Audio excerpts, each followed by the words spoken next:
सबसे पहले आज हम जिनको याद कर रहे हैं, जिनको नमन कर रहे हैं, दोनों हाथ ऊपर करके एक जोरदार जयकारा लगाइए।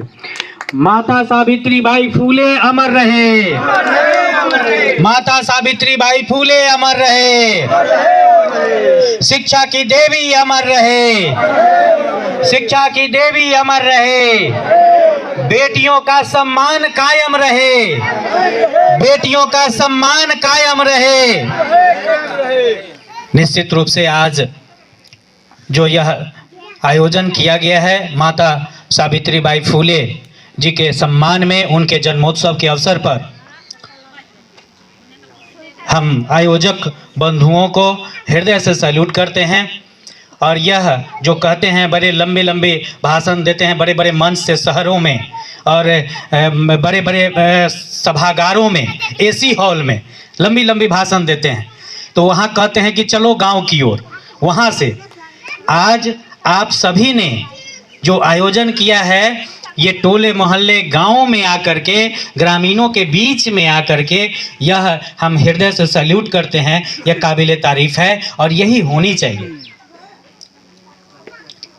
आज भारत की बेटियां पढ़ लिख करके स्कूल कॉलेज यूनिवर्सिटी से होते हुए डॉक्टर इंजीनियर शिक्षक से आगे बढ़ते हुए, पंच सरपंच से भी आगे ऊपर बढ़ते हुए मुखिया विधायक सांसद मंत्री तक बन रही हैं।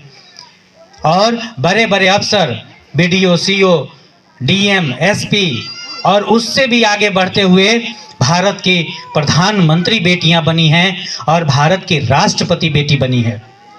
आज भारत के राष्ट्रपति महामहिम द्रौपदी मुर्मू जी हैं, वो देन किसकी है? वो देन माता सावित्रीबाई फूले की देन है। अगर माता सावित्रीबाई फूले 1 जनवरी 1848 को बालिका विद्यालय की स्थापना न की होती, बेटियों को पढ़ाने की शुरुआत न की होती, तो आज भारत की बेटी भारत की राष्ट्रपति नहीं बनती। यही बात समझने की जरूरत है साथियों। आज भारत की बेटियां एक से एक ऊंचाई पर है, चंद्रमा तक जा रही हैं बेटियां, बड़े बड़े हवाई जहाज उड़ा रही हैं बेटियां, देश विदेश में नाम रोशन कर रही हैं बेटियां। उसका जड़, उसकी शुरुआत एकमात्र माता सावित्रीबाई फूले की देन है। तब जिस समय बेटियों को पढ़ने का अधिकार नहीं था, जिस समय यह कहा जाता था, आप सुने होंगे, हमारे कई ऐसे बुजुर्ग यहाँ पर चाचा काका बैठे हैं, उनको पता है आज से 30-40 साल पहले तक हमारे समाज के लोग कहते थे कि बेटी पढ़ के क्या करते, कहते थे कि नहीं कहते थे?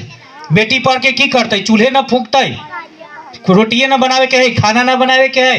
यही कहावत लोग कहते थे। है पढ़ के की करबे, कहीं तो जेबे तो चूल्हे फूंकबे, चल काम कर। पढ़ाई से उनको वंचित कर दिया जाता था। और तब जब माता सावित्रीबाई फूले बेटियों को पढ़ाने की शुरुआत की, उस समय तो और स्थिति खराब थी। बेटियों को पढ़ाने का मतलब जो समाज के धर्म के ठेकेदार थे, पढ़े लिखे लोग थे, वो लोग कहते थे कि बेटी पढ़ती तो अपशगुन हो जाती, घोर कलयुग आ जाती, ऐसे कहते थे लोग। और बेटियों को पढ़ने का अधिकार नहीं था।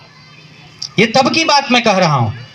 और इस चीज की जानकारी आप आजकल हर हाथ में मोबाइल है और कुछ खोजना रहता है, पूछना रहता है, कोई न बताता है तो गूगल बाबा में पूछ लेते हैं, मोबाइल खोलते हैं और गूगल बाबा में टाइप करते हैं। आप पूछिए, यहाँ कई ऐसी बेटियां हैं जो पढ़ी लिखी हैं, आप गूगल बाबा में पूछिए माता सावित्रीबाई फूले, सिर्फ इतना लिखिए उसमें या बोलिए, वो बता देगा पूरा।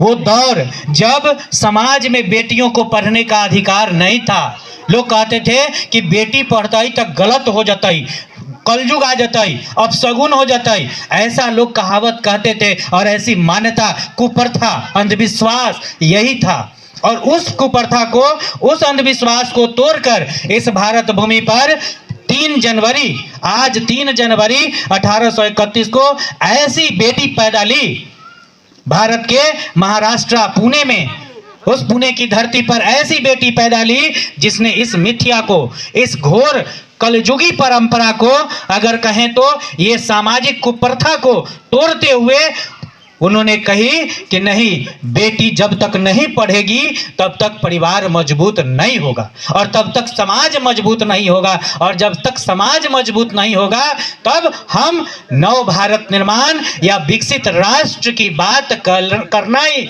बेमानी है, कल्पना करना ही बेमानी है, गलत है। जब तक बेटी नहीं पढ़ेगी परिवार मजबूत नहीं होगा, परिवार मजबूत नहीं होगा तो समाज मजबूत नहीं होगा, समाज मजबूत नहीं होगा तो देश कैसे मजबूत होगा। तब माता सावित्रीबाई फुले ने घर से बाहर निकलकर बेटियों को पढ़ाने की शुरुआत की और उनके साथ कदम से कदम उनका साथ निभाने वाले उनके जीवन साथी महात्मा ज्योतिबा फुले थे। मात्र 9 साल की उम्र में माता सावित्रीबाई फुले की शादी हो गई थी, घर वाले लोग कर दिए थे। तब माता सावित्रीबाई फुले खुद भी पढ़ी लिखी नहीं थी और महात्मा ज्योतिबा फुले के साथ शादी होने के बाद जो महात्मा ज्योतिबा फुले लगातार सामाजिक कुप्रथाओं से लड़ रहे थे, अपने हक अधिकार, मान सम्मान, संवैधानिक नियम कानून, पढ़ाई लिखाई की लड़ाई लड़ रहे थे, उनके साथ मिलकर माता सावित्रीबाई फुले ने खुद भी शिक्षा ग्रहण की और बेटियों को पढ़ाने का शुरुआत किया। तब क्या हुआ, हमारे ही समाज के लोग जो नहीं कहते हैं कि बिना पूछले सुबह सुबह उठ के हमारे गांव समाज के लोग कहते हैं पाए लगी ले तनी जतरा बताइल जाओ, नहीं सुसुत उठ के पूछते हैं। तो वही पाए लागू वाला जो लगवावे वाला है, जो धर्म के नाम पर घरे घरे ठग के खाता है, अगर उसको कह दीजिए कि भगवान के नाम पर भीख मांग के खाता है तो गुस्सा आ जाएगा।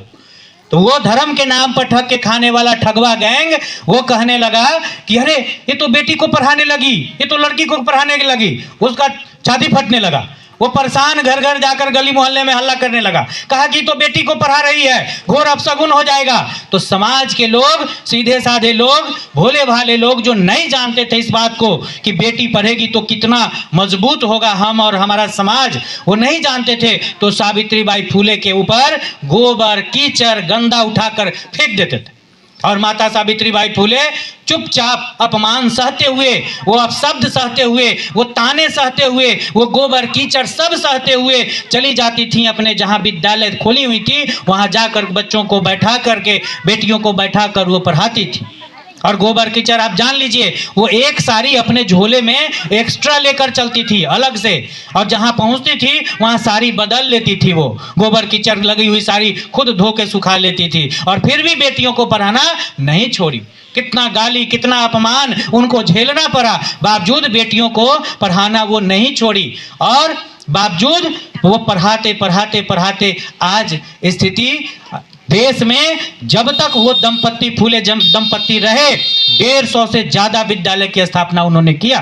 माता सावित्रीबाई फुले और उनके जीवन साथी, उनके पति महात्मा ज्योतिबा फुले ने मिलकर, और कई बार ऐसा मौका आया जब समाज के वही धर्म के ठेकेदार ठगवा गैंग उनके स्कूल को, मतलब झोपड़ी का घास फूस का स्कूल होता था, तो वो आग लगा दिए थे, फूंक दिए, जला दिए थे।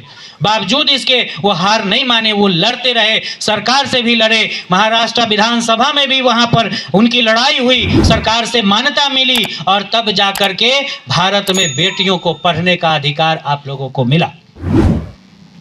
तो क्या आज से आप सब इस समाज के, जहां तक मेरी आवाज जा रही है,